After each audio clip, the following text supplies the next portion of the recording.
Here's the current status, the current bio here. Maybe it's a coincidence. Maybe it's all just a coincidence. But if we go back in time, the most recent screenshot that we had was October 14th. And sure enough, co-founder at a Liquid Marketplace. Trading cards. If you went to the homepage, you get this nice little co-own with Logan Paul banner right up in the top with the own everything. They don't make very many changes to their website, so this is definitely an odd one. But we look at it now, nothing. We got own anything, and the Logan Paul advertising from the main page here, she gone. So the year has barely even gotten underway, and Logan Paul is already facing another major controversy. What's crazy is that this story didn't start yesterday, last month, or even last year. The seeds for this entire situation were planted several years ago, and now everything seems to be circling back in a way that nobody expected. A lot of you probably remember when Logan became completely obsessed with Pokemon cards around 2022. Everywhere you looked, there was another headline about him buying some incredibly rare card or spending He wore that to his fight for the boxing match. He wore it around his necklace. Massive amounts of money on sealed boxes and collectibles. At one point, it felt like every week there was a new video showing off another expensive purchase. Charizards, rare promo cards, unopened packs, vintage collections, you name it, Logan was buying it. The timing of all this was interesting because it came I don't like the prime drinks. They're not that great. right after the NFT craze exploded and then started crashing back down to reality. Around that same period, Logan was also dealing with the fallout surrounding Crypto Zoo, a project that attracted huge criticism and eventually led to legal disputes and angry investors. The entire NFT space was beginning to look shaky, and more people were questioning whether digital collectibles actually had any long-term value. Looking back, it almost seemed like Logan was trying to move away from digital assets and focus on something that people could physically hold in their hands. Liquid Marketplace uses tokens as a way to buy, sell, and trade ownership of a physical item on blockchain. These specific tokens issue smart contracts, which represent co-ownership in the underlying asset. Tokenization is what allows us to fractionalize and digitize the ownership of physical assets. We authenticate the asset and appraise it. The appraisal price is how we determine the number of tokens the asset will be split into. The total number of tokens is equal to the value of that asset. After all, rare trading cards had existed for decades and had a long history of retaining value. Meanwhile, countless Mr. Beast had a token. He went public with it. It didn't do so well. Spurt, even I think it got reviewed as well for a scam. Nothing came about it, but NFT projects were collapsing, leaving many investors holding digital collectibles that were worth only a fraction of what they originally paid. A lot of people were starting to realize that the hype train wasn't going to last forever. On the surface, there was absolutely nothing wrong with Logan collecting expensive trading cards. In fact, many people thought it was one of the smartest moves he'd made in years. Rather than putting money into another risky digital project, he was investing in rare collectibles with an established market. Plenty of wealthy collectors had been doing the exact same thing for years. But then another opportunity appeared, and that's where things started getting complicated. Instead of simply owning these collectibles himself, Logan became involved with a venture called Liquid Marketplace. You can just buy a token on Liquid Marketplace to own high-value, top-tier assets that you can... Yeah, I remember the NFT craze where you could pay for what? This little digital pixel? $120,000, $200,000, $500,000. It didn't do so well because they weren't worth anything. And now they're trying to do this again with Pokemon cards, where they're trying to sell 1 to 10 people. Not get anywhere else, right? Like, these are the best assets in the world. At first glance, the idea sounded incredibly appealing. In fact, it sounded almost too good to be true.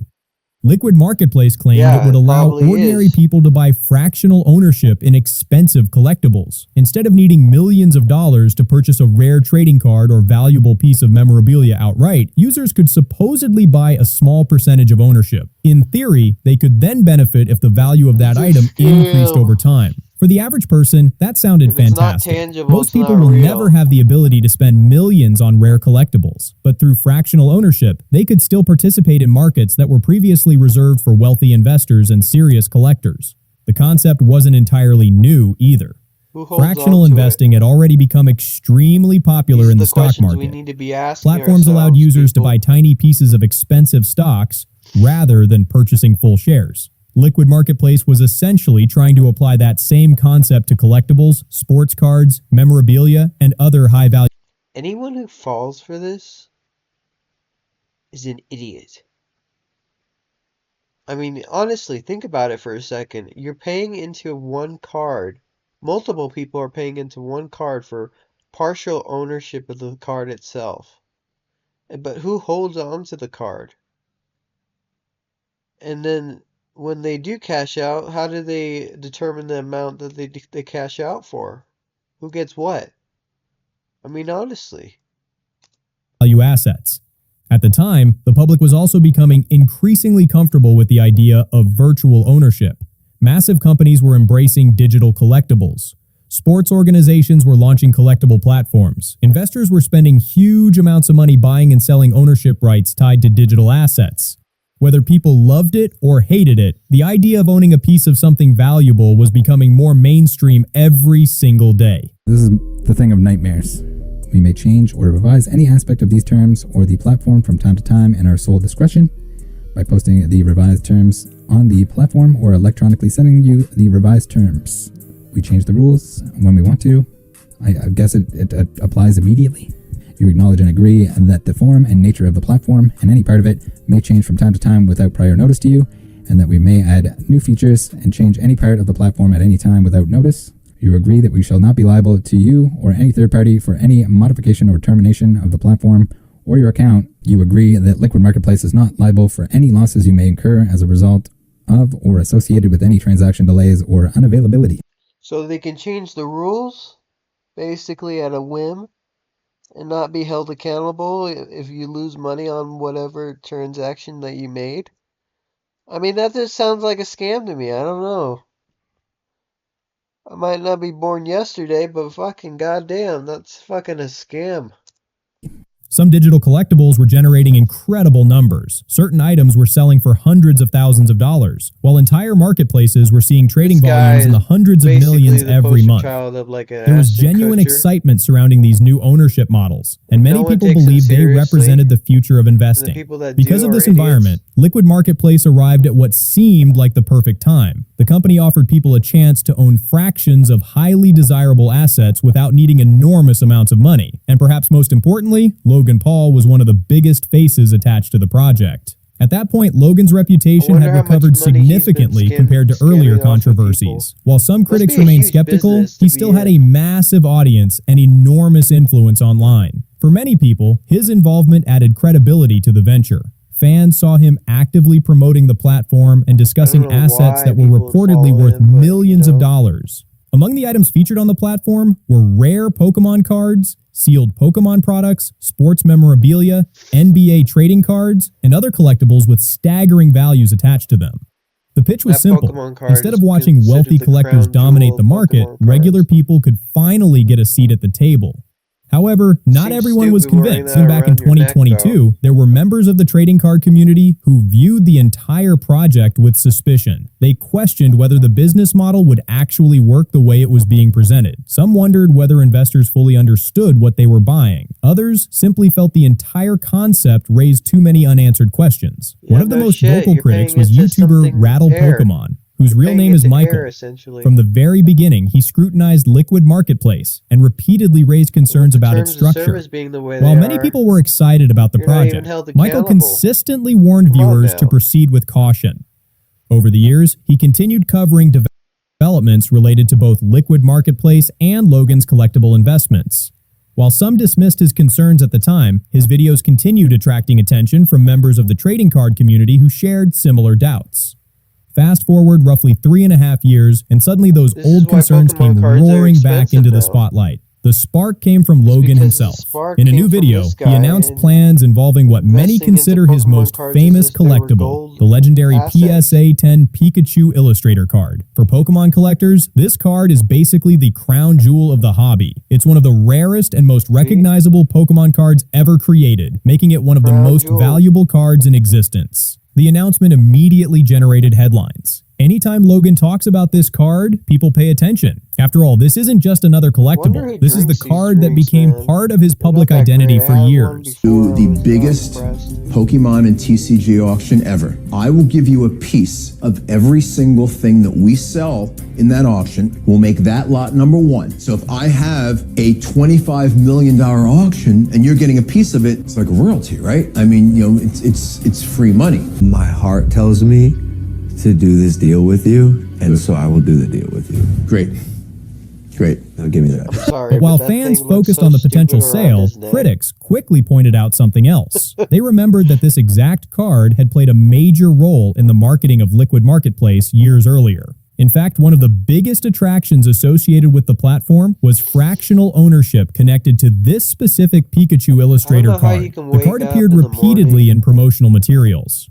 Marketing campaigns featured it prominently.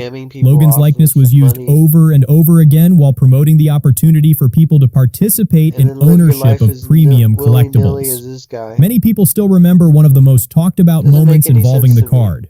Logan famously walked into his first WWE match with the Pikachu Illustrator hanging around his neck on a giant chain. The image instantly went viral and became one of the defining visuals of that period. The publicity surrounding the card only increased when Logan received a Guinness World Record connected to its purchase. Reports stated that he acquired it through a deal involving millions of dollars, making it one of the most expensive Pokemon card transactions ever discussed publicly. This is where Michael from Rattle Pokemon became relevant once again. For years, he had continued researching the card and documenting concerns surrounding its history. One of his most significant claims focused on the PSA 10 grade attached to the card. According to Michael's analysis, the card had previously received a PSA 9 grade before later obtaining the PSA 10 designation. He has cited older photographs and his... In order to get a higher grade, he basically paid into getting it reassessed?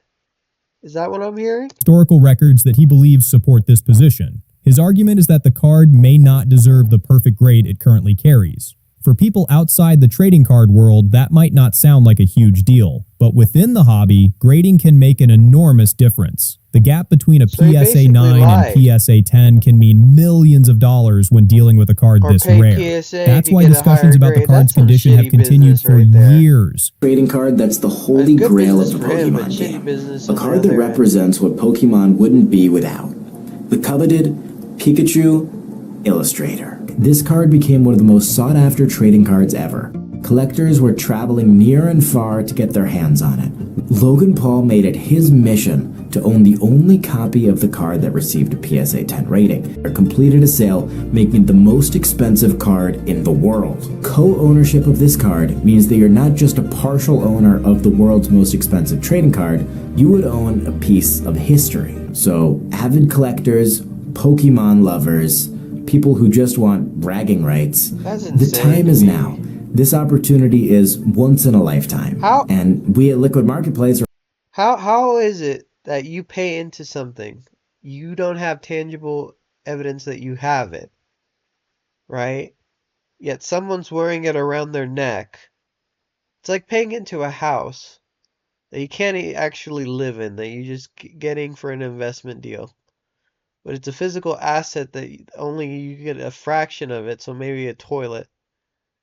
But you don't own it. You don't own anything.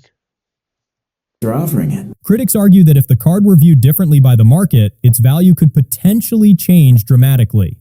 Supporters, meanwhile, point out that the card currently holds the grade it was officially assigned. Regardless of which side people agree with, the debate has never really gone away. Now, the card is reportedly preparing for another major chapter. It is expected to attract significant attention from collectors, investors, and media outlets. Some industry experts believe the card could ultimately sell for an even larger amount than previous estimates, potentially reaching astonishing numbers if bidding becomes competitive. And that's where the biggest question of all enters the conversation. If this card was such an important part of Liquid Marketplace's fractional ownership model years ago, what happens if it gets sold now? Yeah. What happens to the individuals who previously bought into that ownership structure? Do people get Are they paid entitled out to any their portion of new future cost of the proceeds? card, Do they or receive what? compensation connected to the sale? Or does the arrangement work differently than many people originally believed? Those questions have fueled intense discussion private online. policy Critics being want the way it is, I transparency, don't think they're gonna investors get want their answers, deal. and observers who have followed this story since 2022 are suddenly paying close attention again. What started as a flashy Pokemon card purchase years ago has now evolved into a much bigger conversation about ownership, collectibles, investment platforms, and accountability. And with the sale drawing closer, the spotlight on Logan Paul and Liquid Marketplace is only getting brighter. Now, after all the backlash started piling up, Logan finally responded publicly and tried to explain his side of the situation. He released a statement directed at Liquid Marketplace users that immediately got people talking. According to Logan, attention Liquid Marketplace users. As you may know, the PSA 10 Pikachu illustrator was previously listed on Liquid Marketplace, where users could purchase tokens that, according to the company, represented fractional ownership interest in the card. He then went on to explain that in May of 2024, he allegedly paid what he described as a substantial buyout amount to the platform. According to Logan, this payment was supposed to be distributed to all the fractional owners based on the percentage they held. And they probably He got also nothing stated that for he it. was informed the funds had been distributed properly at the time. Now, if bet Logan's you. version of events is accurate, what he's essentially saying is that he bought back the portion of the card that had previously been sold through Liquid Marketplace.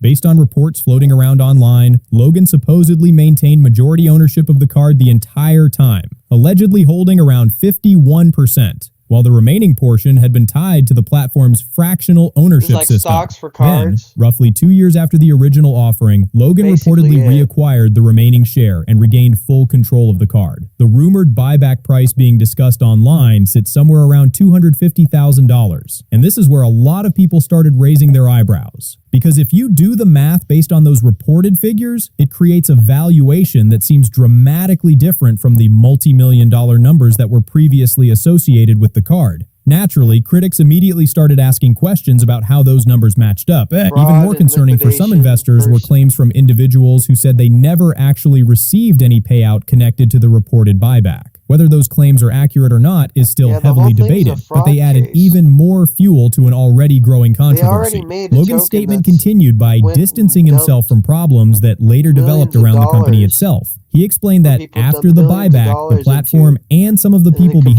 completely it dumped became it the on the focus second of half regulatory when it was scrutiny. completely According to open. Logan, he had no involvement in How those is it that these proceedings guys and get no away with direct it? knowledge of what was happening behind the insane. scenes. He also stated that he later learned about operational issues affecting the platform. According to his statement, some users were allegedly unable to access accounts, wallet balances, or funds connected to the marketplace. Logan claimed that many affected users were still waiting for answers and had no clear timeline for when those issues would be resolved. To address those concerns, Logan said he was actively working with Liquid Marketplace in an effort to help affected users gain access to funds that were intended to be distributed during the buyout process. He told followers to stay tuned for future updates and suggested that efforts were being made What's going on here? to resolve the situation. There you But go. despite that statement, not everyone was convinced. Many critics felt that the Yeah, how are response you going to convince a bunch of people that this isn't a scam? You can change the policy whenever and whenever you want to. The person doesn't own the card itself, just a part of the card itself. Well, you get to hold on to the actual physical copy. I mean, come on now.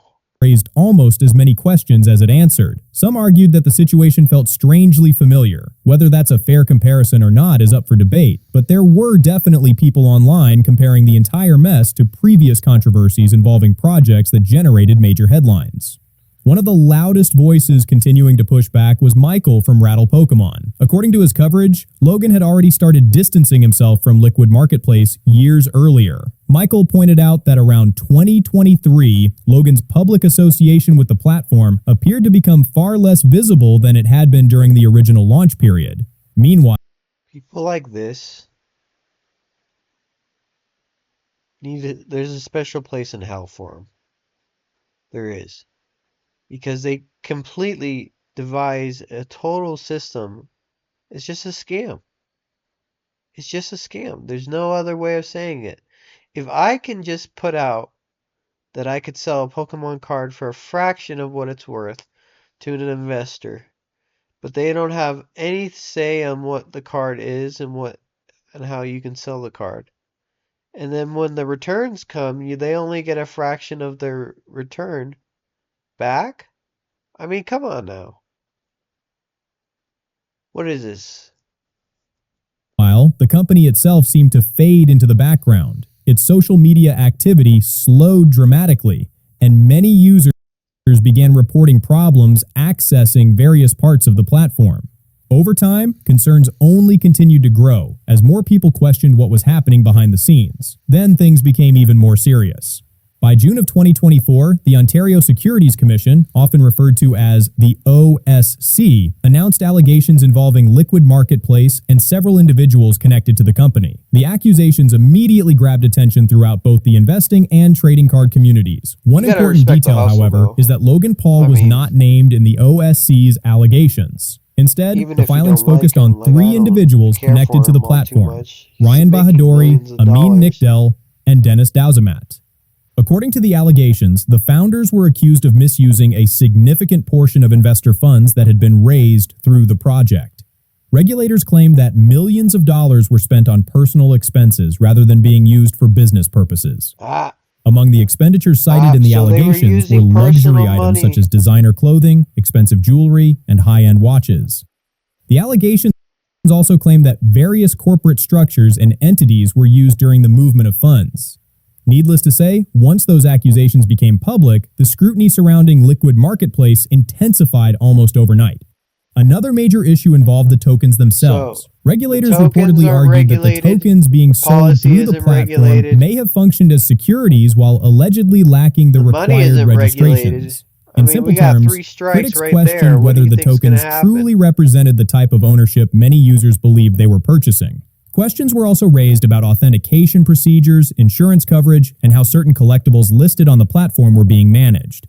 Those concerns became a huge topic of discussion because trust is everything in the collectible world. If investors aren't confident in the assets being offered, the entire system starts to fall apart. It's important to remember, though, that these allegations are still part of an ongoing process. The legal and regulatory matters connected to the case have not fully played out, and final outcomes may still be months away. As of now, many observers are continuing to wait for additional developments before drawing firm conclusions. Some people also speculate that the ongoing investigations may be one reason why certain financial matters connected to the platform have remained unresolved. Since regulatory reviews can complicate financial operations, some believe that could be contributing to delays and confusion. However, that remains speculation, and official answers are still limited.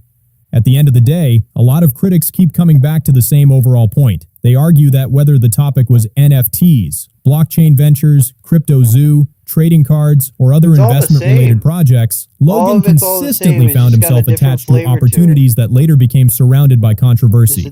Supporters, of course, would argue that being involved in a project doesn't automatically make someone responsible for everything that happens afterward. Either way, this entire story is far from over. The upcoming auction will likely bring even more attention to the Pikachu Illustrator card. On top of that, the planned media coverage surrounding the collectible could introduce this situation to an even larger audience. That means the questions surrounding Liquid Marketplace probably aren't disappearing anytime soon. For now, though, that's where things stand. We still have plenty of unanswered questions, and it'll be fascinating to see what happens next. Did Liquid Marketplace simply collapse under the weight of regulatory issues? Were investors properly compensated? And what impact, if any, will this have on Logan Paul's reputation moving forward? None. Drop your thoughts and opinions down below because this entire situation has the Pokemon and trading card community buzzing right now. I'd love to hear where you stand on the controversy. And with that, we're wrapping things up. If you enjoyed the video, make sure to like, subscribe, and share it with anyone who might be interested in the story. Don't forget to drop your comments down below and let And so with that, I mean, they're just never going to be held accountable. No, nothing they do, nothing they perceive or what they advertise will ever be held accountable because they never get in trouble with the regulations. There's too much money involved. There's too much money that's flat out just being dispersed everywhere. Yeah, that's it, everyone. Bye.